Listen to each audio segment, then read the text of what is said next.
make that commitment, it will not only be for the benefit of the Democratic Party, but far more importantly, it will be for the benefit of this whole country.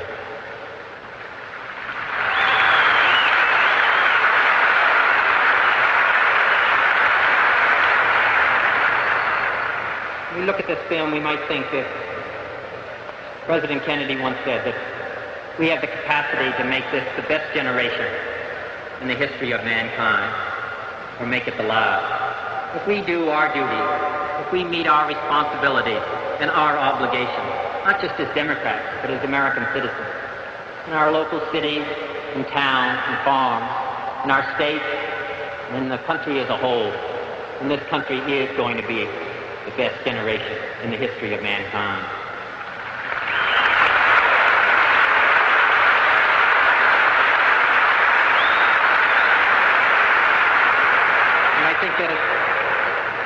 If we dedicate ourselves, as he frequently did, to all of you when he spoke, when he quoted from Robert Frost and said that we applied to himself, but that we could really apply to the Democratic Party and to all of us as individuals. But the woods are lovely, dark, and deep, but I have promises to keep, and miles to go before I sleep, and miles to go before I sleep. I thank you.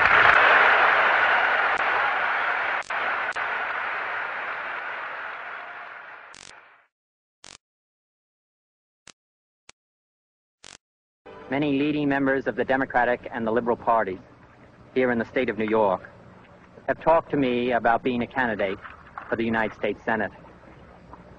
So if nominated by the Democratic State Convention, I shall resign from the cabinet to campaign for election. I shall devote all of my effort and all whatever talents that I possess to the state of New York. This I pledge.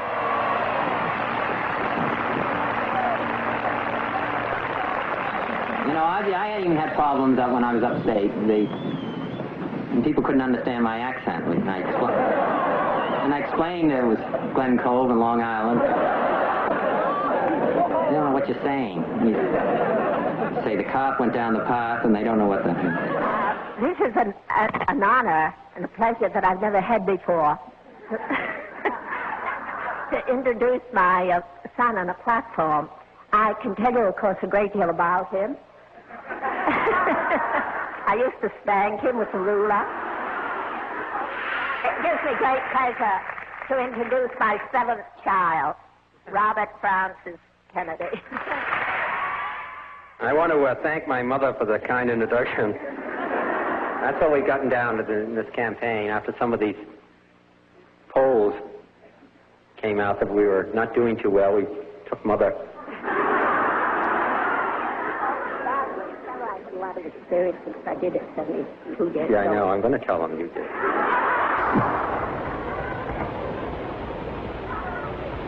I was up in Syracuse, and the county chairman in Syracuse had been opposed to my nomination, George Van Lingman. And then he's one of the great county chairmen. He just didn't happen to like me. But then he spent a day with Mother, and he wants to run her. Yeah, I know. Well, why don't you give your own speech? But see, that's it. We don't. My brother and I never. The reason she's never introduced any of us before is because we never go on the same platform with her. We couldn't possibly compete with. We're here tonight. There's very little more except to introduce first Mrs. Ethel Kennedy, who's sitting over here.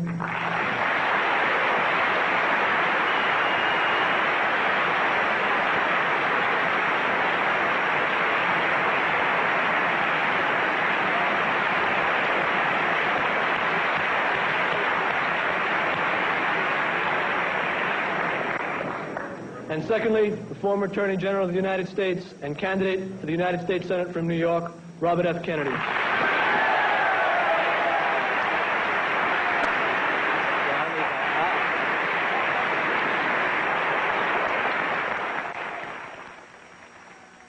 A bright group of students.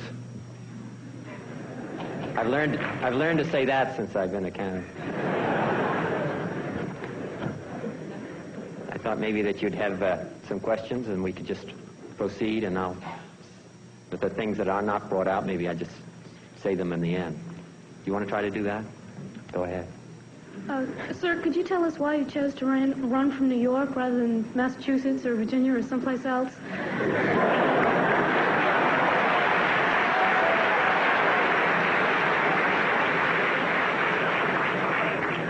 My brother was in the Navy and originally in intelligence, and he went to make a speech to a group as to what you do when a bomb falls and the fire breaks out. And so he explained what you do, that you throw sand on fire or you throw water on the fire. And if you throw water on the fire that you're supposed to throw the sand on, it spreads it. So you have to be very careful what you do. And then he said at the end of the speech, after he'd spoken for about 15 minutes, he said, now are there any questions? And somebody put up their hand and said, well, how do you tell one fire from the other? And he said, well, there's a fellow coming next week who'll explain that. But I will explain that. In the first place, I have a close association and identification with the state of New York. I've lived in the state of New York much longer than I lived any other place. I lived here for the first 20 years of my life. I went away then to college, and I went away to law school, and I went away to work. I've worked the last 13 years in Washington now. So even if I was living in the state of New York for a longer period of time, I'd still be in Washington, as I have been. Our place of business, we had a home here in the state of New York, my family, since I was a year old. We've had a home or an apartment here since that time, and our major place of business for my family has been the state of New York. But even beyond that, which I think is more important, if the election's going to be decided based on my accent or where I also have other associations with, I think that the people are going to vote for my opponent. I think that the election really should be decided on the basis of my opponent or myself can do more for the state of New York and make the greatest amount of difference for this state and for this country over the period of the next 6 years. Again, if it's going to be judged on who's lived here in the state of New York longer than my opponent has, but then maybe you should elect the oldest man in the state of New York.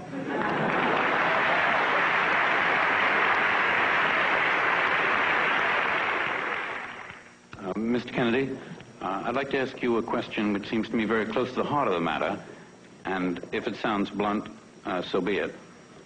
Aren't you really using New York State as a kind of jumping-off place for your own presidential ambitions?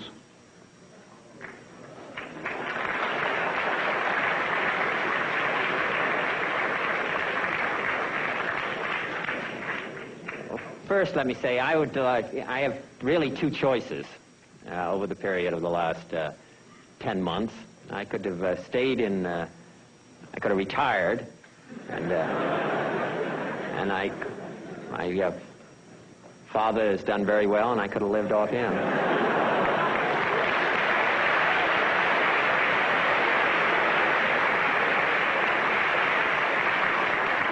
Or I could have continue to work for the government. I mean, that's my major interest, and it's the major interest of my family. Again, I don't see anything really sinister about that. We've all worked for the United States government. I'd like to continue to work for the United States government. Now, I think that being a United States senator, I mean, seeing that in my own family, I think is a position, a very lofty position, and a position where you can accomplish a great deal. We talked, and you asked me about the fact that I want to use this as a jumping-off place. I don't know where I can jump off to, as we have a Democratic president. He's going to be elected in 1964. In my judgment, he's going to be re-elected.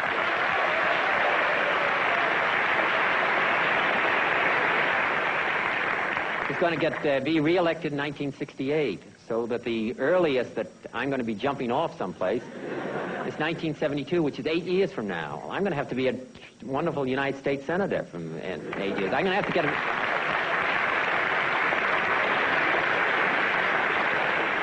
I'm going to have to be re-elected in 6 years. I'm going to have to run and appear before the people of the state of New York. I'm going to have done a good job in the state of New York. I don't see me working and making this kind of effort that New York loses anything by it. I hear somebody else outside said, are you going to serve your whole 6 years? Well, I don't know where I'd go.